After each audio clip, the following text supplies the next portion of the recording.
Mesdames, Messieurs, bonjour et bienvenue dans l'émission Éveil de femmes. Moi, Namke Amka, en Swahili, une émission qui met en lumière le potentiel, les capacités, l'autonomisation de la femme et de la jeune fille. Alors, pour aujourd'hui, ndani ya hii émission yetu, moi, Namke Amka, Éveil de femmes. Sitakuwa peke yangu, bali nitakuwa naye Madame Espérance Antigone Tegira.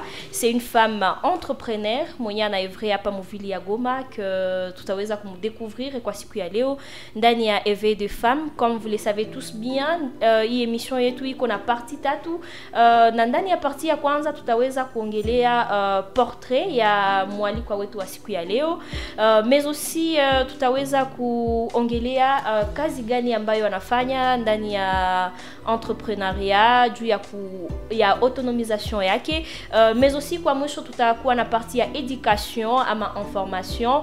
Je signale également que émission iko interactive, donc kama uko na swali, uko na question yako, n'hésitez pas kutuandikia mu commentaire et à la prochaine tutaweza kujibia hiyo swali yako. Alors Madame Espérance Antigone Tegira, bonjour na bonjour, asante, nafurahi kunipokea kwa kipindi hiki Mwanamke Amka.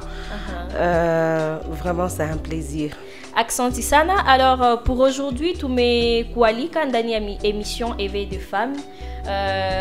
Comme l'objectif ni kuangalia namna gani banamuke bako naweza kujisaidia à travers makazi kidogo kidogo, genre l'autonomisation de la jeune fille, de la femme. Alors en premier tungependa kwanza tukujue zaidi, ba telespectateurs yetu bakujue zaidi, uko nani, unafanya kazi gani, tukujue kwa. Asante, Dada Joyce, mimi ni Madame Antigone Tegira Espérance, kama vile ulisema. Niko mwanamke mujasiriamali, niko femme entrepreneur. Mwanamke mujasiriamali, donc entrepreneur ndio vile mkiswahili, mujasiriamali. Ndio, ukaenda kwenye kamusi utaikutana vile. Na hiyo kazi ya entrepreneuria nimeifanya toka zamani, toka niko jeune fille, lakini wengine wamenijua kama vile mpasha habari. Nilikuwa nikikombine upasha habari na entrepreneuria. Sababu gani ile? Unajua wakati unafanya kazi ya upasha habari ni kazi yenye unategemea quelque part salaire, lakini nikaamua kusema hapana, mwanamke iko capable na kufanya quelque chose yake mwenyewe, na ni vile nikaamua kuenda kwa kazi ya kujitegemea na nikachagua filière ya agroalimentaire. Ni vile toka année minaweza sema 2014 mimi nafanya hiyo kazi kidogo kidogo, na nilikuwa inspiré na mama yangu. Na anafanya nani entrepreneur? Ni kazi ya transformation ya samaki ya baridi. Tunaifanya kwa samaki ya kukauka na hiyo ya chumvi. Ni ile tunafanya, na nilianza kuifanya kidogo kidogo wakati nilikuwa nikisindikiza mama. Mimi namsindikiza virunga, wakati amekausha samaki pale kunyumba anaibeba, na ile kende na nivutia kuona namna gani yeye kama vile mama anatenir na hiyo kazi. Okay. Madame Espérance, mais on a déjà il iko deuxième partie, voilà, binaenda presque de même. Mais mi kwanza nilipenda nijue wakati umesema ulikuwa mpasha habari. Est-ce umeacha au ungali nafanya kazi ya upasha habari? Wakati moja niliona nijiconcentre mu entrepreneuria. Yani kwa sasa kazi ya upasha habari umeweka kando? Nimesuspendre kwanza, najiconcentre sana mu kazi yangu ya kujitegemea. Alors tukiingia kindani zaidi, tayari umeolewa ama ungali bado msichana huko dada?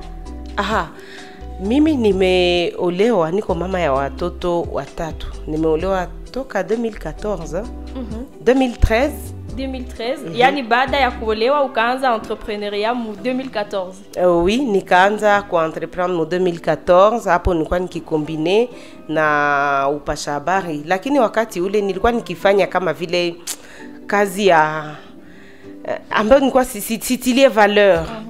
Ah, c'est ainsi que il y a dépannage, voilà. Okay. C'est ainsi que toka environ quelques mois nimesema hapana, inaomba nijipatie jina na marque.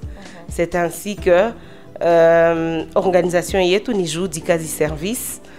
Ni vile tukajipatia na tukasema bon tutoke mwa hivi vya kufanya vya dépannage lakini tuwaze grand. Tuone namna gani kucontribuer ku development ya communauté yetu. Asante sana. Na wakati ulianza entrepreneuria en 2014, ulikuwa na evre mu bitu gani? Ulikuwa nafanya entrepreneuria mu secteur gani? Hapo kwanza tulikuwa mu vente. Mwa ile 2014 tulikuwa tu tunauzisha mulikuwa mnauzisha nini? Samaki. Okay. Ambayo tunatwalia kwa watu wengine. Donc kulikuwa wa fournisseur wenye walikuwa wanatufournir samaki ya moshi, hiyo ya baridi, samaki hiyo ya chumvi ambayo ni poisson salé, na sisi tunaenda tunauzisha kusoko. Okay. Na kwa leo sasa vitu vimebadilika namna gani? Sababu pale umemaliza kusema eti ni quelques mois, miezi kidogo kidogo inapita ndio unatia Juhudi Kazi Service, c'est ça? Alors ningependelea sasa nijue baada ya kuacha ile kutwala kwa watu wengine, gisi mlikuwa mnatumika na gisi leo mumeanza kufanya, tofauti iko wapi? Ni nini kimeendelea? Kile ambacho kimeendelea ni kuona tumejitilia kwanza marque Juhudi Kazi Service, tunachagua ile kazi agroalimentaire na tunataka tutumike mu formel. C'est depuis juillet 2024 ndio tulijideside vile na yenye tuliongeza par rapport à gizi tulikuwa tunatumika si peke tunaanza fa transformation. Donc si peke tunaenda tunatafuta samaki ya baridi kwa fournisseur. Wa fournisseur wetu wako kategori mbalimbali. Kuna kuwa wa fournisseur étranger, samaki ambazo zinatoka kwenye nchi jirani ya Uganda. Zinakuja hapa Goma, zile ze watu wanajua communement wanazita manoire. Ni zile samaki zaidi tunatumikisha. Na tunakuwa na wengine wa fournisseur ambao ni wa pisciculteurs locaux, wale ambao wanafanya ufugo wa samaki hapa mjini Goma. Ndio, nao wanatufournir hizo samaki za baridi na tunasema sisi wenyewe tuanze kujitengenezea samaki hizo, tukizitosha kwa za baridi tuzifanye kuwa samaki za kukauka, yani hizo za moshi, wa mama kusoko wanazita makoke, na tunafanya kunamna nyingine tunafanya hizo za chumvi. Mais pourquoi tokia 2014 mpaka 2024? Alors mpaka mai 2024 juu nasema mumecréer Juhudi Kazi mu juillet 2024. Donc de 2014 à 2024 mu juin, c'est ça? Mulikuwa tu mko nafanya kazi za kurangulia samaki hapa wala ilikuwa hai? En fait tulikuwa na rangulia hapa, mais tunaiwa tuko na partie ya Lac Edouard ambayo nayo na fournir samaki kupitia Vichumbi, Nyakakoma, samaki zilikuwa zinafika Goma. Na ile wakati tulikuwa tunawaza tu kutumikia kukula. Kulikuwa kuna projet yoyote tulikuwa natumikia kukula. Ndio, lakini kwa leo tumetia Juhudi Kazi Service ili tuweze kuparticiper ku development ya communauté, notamment tukipatia wengine maopportunité ya kazi. Sababu wakati unafanya hiyo kazi hautaifanya mwenyewe. Utakuwa na besoin ya wale ambao watakusaidia kupalula samaki, utakuwa na besoin ya service ya marketing, utakuwa na besoin ya wale ambao watakusaidia kupasula kama vile ukifanya makayabo, utakuwa na wale ambao watafanya kukausha. Donc service ziko mbalimbali zenye tunaweza kuwa nazo besoin ya main d'œuvre, ni ile tukaamua kuielargir, kuifanya ikuwe vraiment structuré ili communauté yetu iweze aussi nayo kubenefisie kwa hiyo kazi ambayo tunafanya. Alors wakati unasema munafanya hiyo kazi juu communauté yetu iweze kubeneficie, nimependa nijue gisi nye munafanya production, munafanya transformation hapa muvili ya Goma. Est-ce que bei imeshuka kidogo tofauti na gisi zamani ilikuwa inatoka Makayabu, inatoka mbali kufika Goma, ma transport tout et tout? Est-ce que kwenu bei imeonekana kuwa rahisi kwa kila mtu? Bon, siwezi sema bei inakuwa rahisi, mais au moins kila mkaaji kwa leo tunaweza sema iko na accès kusamaki muvile ya Goma. Ile tunaweza kabisa kuisema parce que kuna kwa wapisciculteur wakati tunaenda wanatufournir na sie tuna transformer ile samaki ya baridi, wakaaji wanakia wana jiapprovisionner kwetu sababu tunakuwa hata na réseau ya wanawake ambao ni waganye petit wa mama wenye wanakuwa kumaka soko. Tuko na groupe ya 20 femmes wenye tunatumika nao mjudi kazi service. Wale wa mama wanakuwa kumaka soko. Wow, félicitations. Merci. Maintenant tellement ni wa mama wenye wako na pato ndogo wanakuja, tunawafundisha kazi namna gani kukausha na wanatwala samaki kwetu. Wanaenda kumaka soko, wanauzisha, après kuuzisha wanatuletea ile ambayo ni pari yetu yenye wangeturangulia faida yenye itaonekana na anaenda naweka kidogo kidogo. Ndio utakutana wa mama wanaweka muma avec wanakuwa na makesi yao kidogo kidogo, naye kesho akisha jua vile kazi na anaanza kushikaushia yake kidogo kidogo kunyumba. Okay. Ni kusema kumwanzo kama ni mama mwenye iko na pato ndogo, munamupatia samaki ya deni. Ndiyo. Munamfundisha na gisi ya kukausha, anakuwa iko naangalia namna gani tunafanya kazi. Okay. Petit à petit naye kule mbele anajitegemea.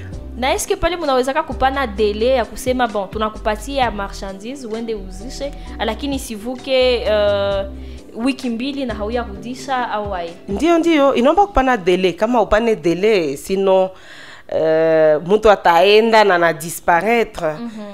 Mais avantage wale mama bako nayo hatulombe gage.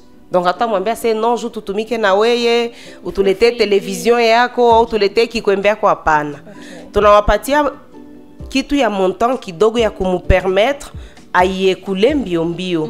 Kwa mfano tunaweza patia mama samaki sa vile ya valeur ya $25. Okay. Tunasabia tunasema bon hii $25 kwa mfano tunampatia ni 10 poissons au 15 poissons. Anaenda kukaa soko yake tunampatia souvent délai à 4 jours. Après les 4 jours anatuletea tunaya tulimurangurisha autant de poissons parce que tunauzisha souvent par pièce. Okay. Ça tunarangurisha poisson moya par exemple tunampatia mu 6000 francs.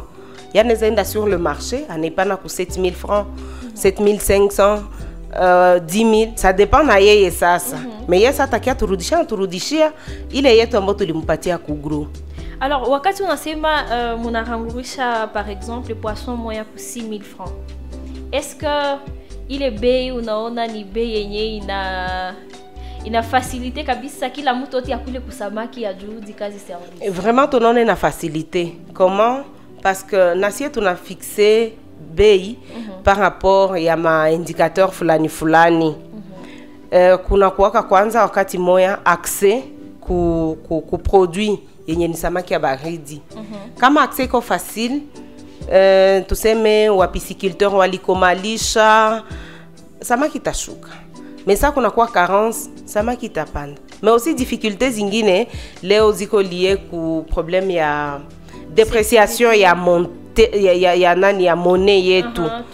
Donc kuna kwa ile dépreciation ya franc congolais au dollar na inatu perturber sana. Mais aussi kuna kwa ma volet sécurité. Tunakuwa na ile ma difficulté aussi zile zote zinakuya kwa impacter ku kazi yetu na ina impacter aussi ku bei. Sababu wakati sécurité hakuna accès facile kusamaki ya baridi hakuna, tuna produire quantité ya kidogo, mais tunasema population quand même kila mtu akule hata samaki moya mu ménage moya.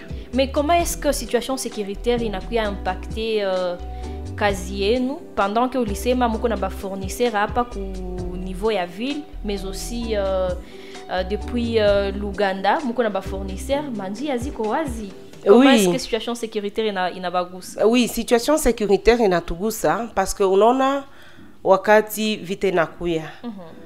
Tunakuwa na Lac Edouard ambayo inatufournir samaki hapa. Kunakuwa ma perturbation munjia. Samaki zitapita je. Nao zinaweza pita peut-être zinakuwa freiner, gari nakutana shida mu niveau ya barabara. Samaki ya baridi haitachunga. Inafika peut-être mu niveau ya Goma imeharibika. Mais pale déjà tunasouligner na question ya ma infrastructure. Oui. Barabara zenye ziko za mzuri. Barabara aussi mtu anaweza toka ku trajet X anayua tafika mu 5 heures de temps mais inenda kamata au-delà ya ile wakati aliwazia. Mais aussi ku point sécuritaire wa pisciculteur non wanateseka. Il suffit kukue ma question ça vile ya ma cambriolage. Juba muibe ma outil zake. Il suffit kukue kaya inaccessibilité ku zone yake ya production ya samaki ku étant piscicole haita favoriser na yaweze kuproduire comme il faut pour que nao atu fournir. Alors toujours moi ile angle ya kazi ambayo mnafanya juhudi kazi service tout et tout, est-ce que mnawezaka fanya partie soit mutu mwenye iko privé apana ule mama akukia rangura kisulisema mais mutu mwenye soit par exemple niko na cérémonie j'ai besoin ya masamaki za bien za qualité et puis mu prix yenye iko abordable, est-ce que juhudi kazi service inaweza servir mutu mwenye iko mu besoin ya vile? Ndio tuna servir bote. Donc ile ilikuwa volet ya kwanza juu ya kusaidia wanawake kuweza kujitegemea. Okay. Volet ingine tuna servir ma ménage. Donc tuna contribuer aussi ku lutte contre insécurité alimentaire. Donc kuna kwele ma restaurant, ma ménage zenye na tu contacter aussi juu ya kuweza kuwaoffrir. Bon, leo vitu bishakuwa facile, kuna kwa ma livraison, wanatu contacter, tunakamata rendez-vous na tunawalivrer. Alors vis-à-vis de la situation sécuritaire yenye tuko naishi leo mvili ya Goma kwenye muko na Evre, comment est-ce que muko naweza tumika mwa hii hali ya problème ya ma franc congolais zionekane franca inakuwa au fait difficile kupata, est-ce que de votre côté haiko na ba perturber moi de ma sens? Vraiment c'est difficile hein, parce que on t'a constaté na mie que même ko épargner comment est-ce que watu bata épargner wapi? Hein, ça aussi. Maintenant, jouer à pallier kuma difficulté mbalimbali notamment difficulté ya kuona namna gani kuweka pesa yako wewe sa vile entrepreneur yenye umepata hatuzi terroriser. Tunakuwa tuki multiplier ma service, tuki multiplier plus ma production que kuweka franga. Dès que tunauzisha, dès que kumekuwa vente directement tunaji approvisionner marchandises samaki ya baridi namna ingine pour que tusiweke pesa lakini tuweke marchandises. Asa mukiweka marchandises kisha nakosa batu bakuiuza. Kukula ni besoin ya tous les jours. Ouais, je ne refuse pas ya tous les jours, mais est-ce que kila mutu mwenye ko Goma njoo atakuwa capable kuuza ile samaki ya 7000 francs? Vraiment mu niveau ya Goma batu bangali banajikaza kuangalia namna gani kukula hautateseka quand même na insécurité kisha una insécurité alimentaire iongezeke c'est que utakufa tout carrément. Donc on peut dire que hii situation ni haibagusi hata kukitu muko tout bien, muko normal, tout marche très bien pour vous? Tout ne marche pas très bien madame. Kila kitu ita marcher très bien aye au moment où tuko tunaishi na boga. On se demande est-ce que istoke yetu yenye ndio istoke yetu yenye tunaweka ku depot hatutalamuka kesho no kuisha ingali parametre ya teketeke. Okay. Mais est-ce que hatutalamuka kesho mulango libomolewa peut-être avec le banditisme na marchandise yetu ikaenda avec question ya fermeture ya mabanki zimina kuelezea. Bon, makuta tutazi épargner aye. Est-ce que c'est facile kuweka ile système ya zamani ya chini alijiwe? Inato impacte. Ah, ok, je vois. Alors, j'aimerais savoir, depuis ulianza hii kazi yako ya entrepreneuriat, beaucoup plus ndani ya secteur alimentaire, unaleta masamaki et autres. Est-ce que kuko kitu kabambi yenye ushajifanyizia wewe sa mwanamke juu ya autonomisation yako? Kitu ya kabambi unasemaka en tout cas c'est grâce ya hii kazi yangu ndio maana nimefanya hiki kitu kia maana na kinasaidia peut-être d'autres personnes. Kitu kabambi kwanza mimi naweza sema depuis que niko na endelea mwa hii kazi, mimi naweza sema kwanza ni épanouissement. Ile kwanza ni ya kwanza. Épanouissement mu anglais gani? Épanouissement mu anglais yenye comme femme zamani wanawake tulikuwa tunakuwa sababu tunakuwa tunajisole. Mais quand tu es une femme entrepreneur, unaenda pembeni ya wengine, unaingia mu réseautage ya wengine wa entrepreneur na inakusaidia kuevolue kimafikiri. Aussi comme entrepreneur unakuwa sa vile na accès kuma formation mbalimbali ambazo zinakusaidia aussi kuona namna gani kuameliore kazi yako. Mais aussi kipesa inakusaidia kukua na ile responsabilité ya gestion ya weye peke, mais aussi gestion ya revenu yenye unapata comme femme mwenye unadirige organisation yako wewe peke. Ah, ok. Pale ça ulisema donc kitu kanenda mu cadre ya indépendance financière, c'est ça? Oui, oui. Ni kitu ya mzuri. La fois passée, je me rappelle, il y a une maman, na ni entrepreneur, tuliweza kumrecevoir, akasema ke yeye gisi iko nafanya ile kazi yake. Sana napata franka ni franka yake yeye peke. Est-ce que nawe kwako ni vile? Non, je dirais njo ile différence yenye nilikupatia. Zamani sa tulikuwa tunatumika mu hii kazi ya kuuzisha masamaki, tulikuwa tunatumika juu ya tumbu. Njo sasa mwa ile angle ya kusema mimi natumika juu ni zangu mie peke. Mais quand on travaille comme une entreprise, juu di kazi service hapana, je dois distinguer les choses. Kazi ya entreprise sitaichanga na mambo ya jamaa. Donc ça unasema mambo ya jamaa ndio hai. Mimi mtoto wakimfukuza juu ni kitu ya entreprise au utagusa. Franchement siwezi zigusa hako kama haiko salaire yangu yenye nilipata kuzudi kazi. Parce que ile kudistinguer unasema hii ni avoir ya entreprise na hii ni avoir personnel, inaachaka kazi haita evolue.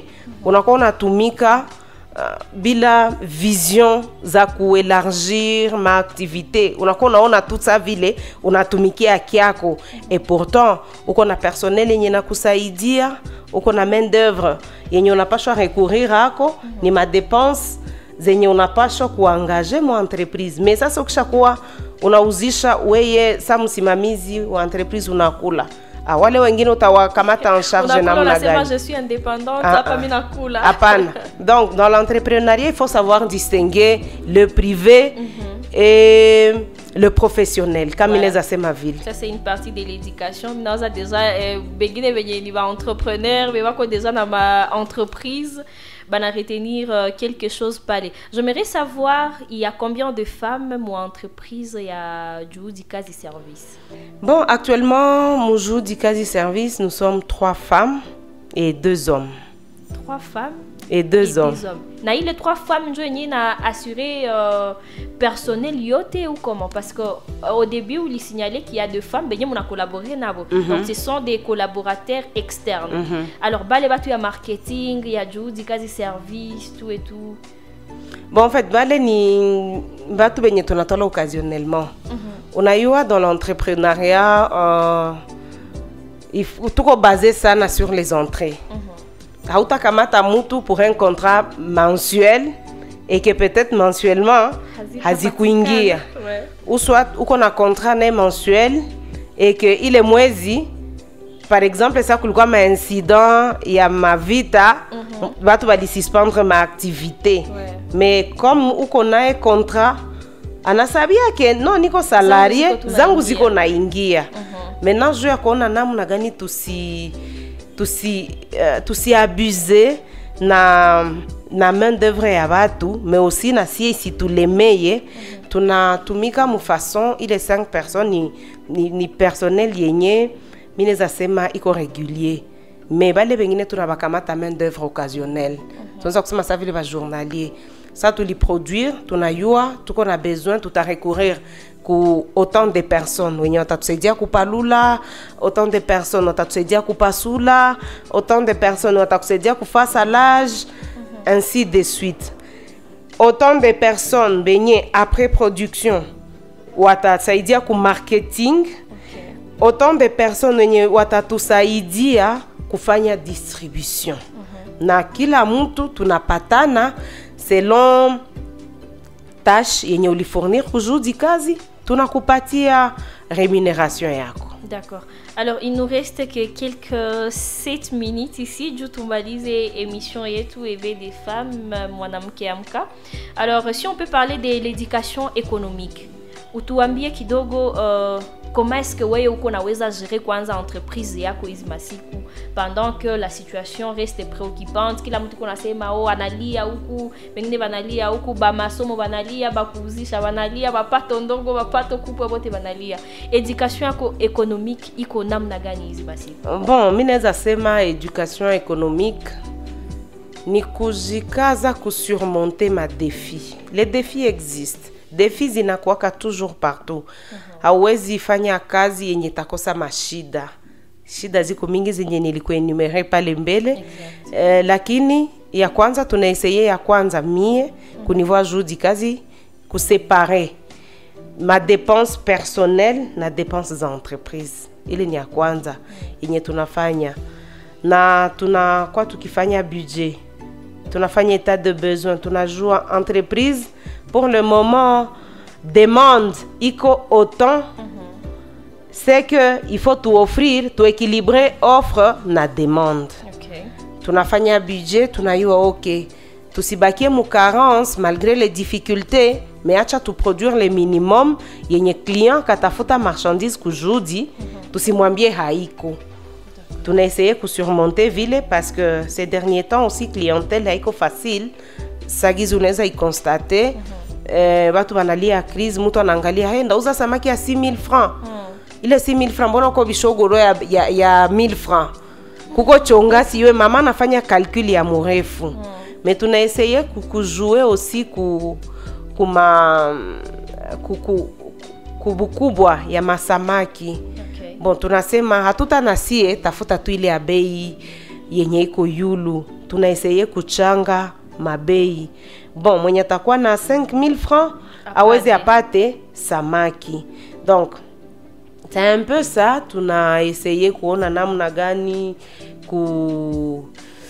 surmonter. Mais tunaenda aussi mu question ya éducation financière. Ni kufundisha aussi ba membre yetu namna gani usikule yote. Donc usikule comme si hautapata tena, non. Kama uliganye kama uliganye 10 000 francs ou 5 000 francs, kama utakula 4 000 weka 1000 francs pour que ikusaidie kufanya ma projet ingine. Donc tunaweza kuwa par exemple mujudi kazi kuko ma bénéfice fulani. Hatutasema juu benefisi imeingia tuikule, hapana. Hiyo benefisi ambayo inaingia ni yenye natusaidia kuona est-ce hatuwezi kuongeza kuma outils de travail, est-ce hatuwezi kuona namna gani kuaméliorer quantité ya production. Alors Madame Espérance Tegera Antigone, est-ce qu'on tuambia na ba mama wako natufata na badada, unaweza tuambia secret ya mwanamke juu aweze mu entrepreneuria sagisi we deja uko na réussir, uko deja na gérer entreprise kabambi juu di kazi service, utuambie secret juu mwanamke aweze, parce que il y a des ces gens, bon, pour ne pas dire les hommes, juu utakuwa na ba papa na ba mama plutôt benye nao wana décourager ka wengine, wanasikia mwanamke ndio asimamie ile kitu abiezi endelea hivi na hivi, abiezi endelea. Mais au moins wewe uko deja na entreprise, d'ici quelques mois itafanya une année. Alors, secret tout moya yeneza cha mtu anasonga mbele. Bon, secret mienye peut-être mineza partager ni kwa kwanza na confiance en soi. Donc ujiaminie. Bon, il y a certaines femmes benye banadutaka aussi na makapasite yabo. Bon, anabifanya tu bya kupima pima non. Non seulement kujiamini onaweza kuwa na estime de soi, mais aussi tukwe na culture ya kujiformer. Ça aussi inatusaidiaka kuevolue mu makazi zetu. Hautabakia balikufundishaka au unajua samaki wanaikaushaka tu hivi na unabakia tu pale kwa ile angle. Jiformer ou quoi na ma valeur ajoutée, uyue que non bon, hein, il faut ni épicer par exemple, ni nezatia mo caromarin, bon mi nezatia mo capoiro. Ba client bakule quand même ko épice naturelle, inakuwa marque yako ya valeur ajoutée ku kazi ile ambayo unafanya. Donc mie ni deux choses yenye mina tembea nayo, ni estime de soi mais aussi na kukua na fata ma formation. Merci beaucoup. Alors, est-ce qu'on peut savoir la grande vision? Il y a du cas de service, beaucoup plus mobile à Goma parce que je connais entreprise et pour le moment. En fait, on a visé kwanza ku lutter ku hiyo insécurité alimentaire. Sababu zamani kukula samaki ilikuwa kana kuwa luxe. Mais tunataka wakaaji wa Goma kukula samaki sikue luxe. Iko tu sagizi unaenda kauza legumes. Unaenda uza sombe. Okay. Donc, isikue luxe mais aussi tunataka tusaidiane kupitia hiyo kazi kidogo kidogo ambayo tunafanya, tukokote wale ambao ni wa mama wa vijana, kuwafunza aussi namna gani kujitegemea, namna gani a partir ya kazi ambao unatumika usitumike na légèreté. C'est bon, mimi nifanya juu ya passe temps, ile nayo inakuwa ikitesa wa entrepreneur.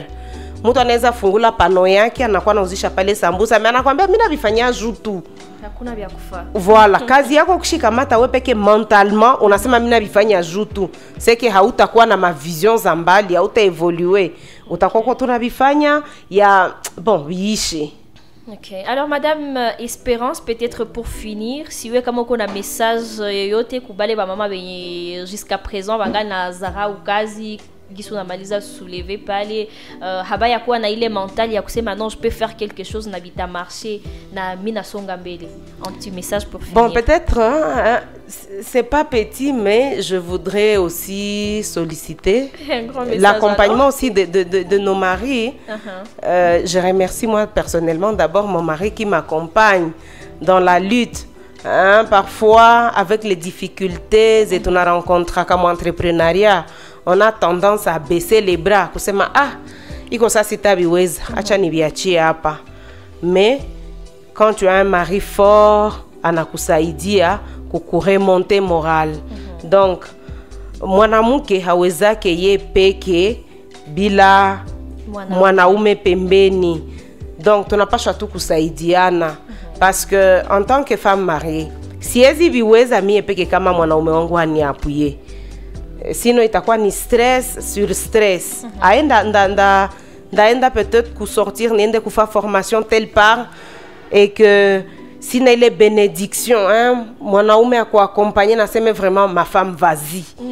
Ça unaenda boya we peke des fois ça bâcle. Par exemple, donc nous devons travailler moi les collaborations entre hommes et femmes. Il est nasaidia sana kuona namna gani kusurmonter kwa pamoja madefi fulani ambazo tunaweza kuzifikia. Merci beaucoup, Madame Espérance Antigone Tegera kwa kuitika invitation yetu hapa ku Zonar Television. Aksanti sana. Merci, nasie tunawashukuru kwa kuweza kupenser kwetu kama vile wa entrepreneur ambao tunaevre mu agroalimentaire na tunakuwa mu transformation en poisson fumé et salé, tunafaa poisson frais tunaitia mu fumé salé. Tunashukuru vraiment wakaji wa Goma wanaweza kia kujiapprovisionner kwetu, bale benye walikuwa bana habari njoo ile deja. Donc wanaweza kutupata siège yetu tunakuwa hapa mvile ya Goma, tuko mu quartier Kasika. Okay. Alors merci beaucoup Madame Espérance, et merci également kwa wale wa mama na wadada ambao waliweza kutufuata kuanzia mwanzo mpaka hivi mwisho. Tunakomesa émission Éveil des femmes mwanamke amka sur Zonart Télévision. Alors on se retrouve à la prochaine dans l'autre production. Merci.